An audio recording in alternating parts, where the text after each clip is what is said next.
খিচুড়ির নাম শুনলেই তো আমাদের ভালো লাগে, আমরা সবাই তো খিচুড়ি পছন্দ করি। আজ আমি রান্না করব মাসকলাইয়ের ডালের খিচুড়ি। চুলায় একটি পাত্র বসিয়ে দিয়েছি, এখানে হাফ কাপ তেলের মধ্যে হাফ কাপ পেঁয়াজ দিয়ে দেব। পেঁয়াজটা একটু নেড়ে চেড়ে ভেজে নেব।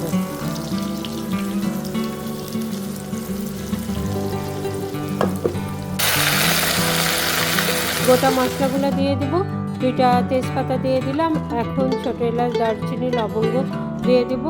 এখন আমি বাটা মশলাগুলো দিয়ে দেব।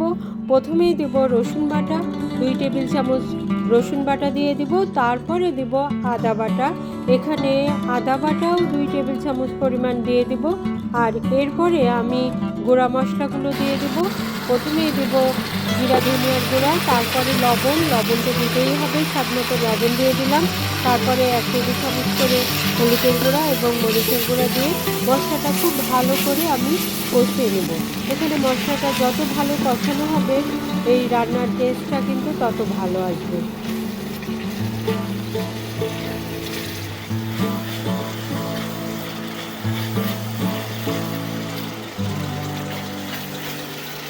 এখানে মশলাটা কষানো হতে থাক, আর আমি এদিকে 2 কাপ চাল এবং 1 কাপ ডাল দিয়ে এটাকে ভালো করে ধুয়ে নেব।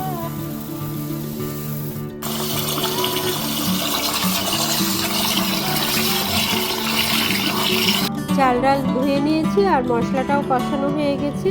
এখন চাল ডালটা পানি ছেঁকে মশলার মধ্যে দিয়ে দেব। মশলার সঙ্গে চাল ডালটা খুব ভালো করে কষিয়ে নেব মানে আমরা পোলাও যেরকম পোলাও চালটা ভেজে নিই, এখানেও কিন্তু এই চাল ডালটা মশলার সঙ্গে খুবই ভালো করে ভেজে নেব।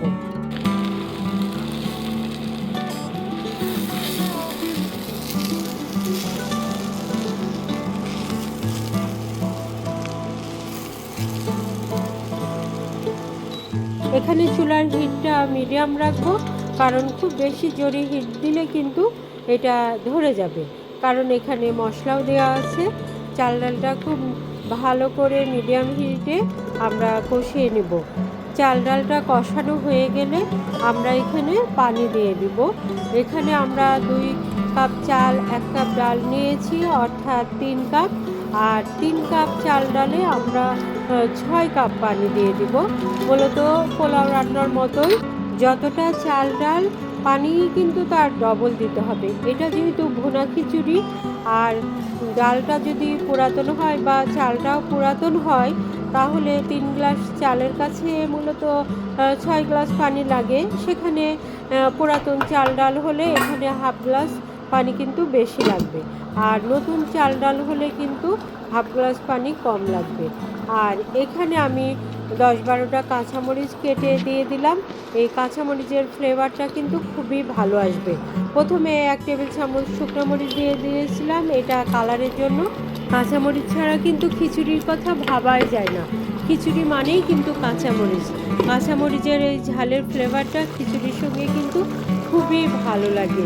আর কালার হওয়ার জন্য যদিও আমি শুকনো মরিচের গুঁড়া দিয়ে দিয়েছিলাম, কিন্তু শুকনো মরিচ না দিয়ে শুধু কাঁচামরিচ দিয়েই কিন্তু খিচুড়ি রান্না করলে সেটাও কিন্তু খুবই ভালো লাগে।